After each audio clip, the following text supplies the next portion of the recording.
Welcome to Seasparkles Corner. It is today. And this is the inside of our refrigerator 24 hours later. Got stuff in there. We've got drawers.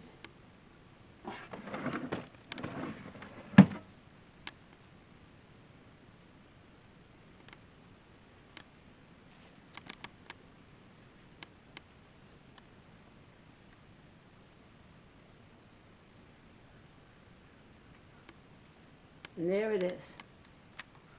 Our most beautiful new appliance for our home. And as always, the fun never ends in Seasparkles Corner.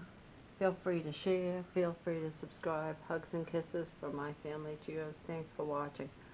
Bye, everybody. And I want to finish up this. When you get it, you know, there's not much to do, but you got to put the arms on, and my son did, as you saw what had to be done. And the biggest refrigerator I ever bought. Thanks for watching. Bye, everybody.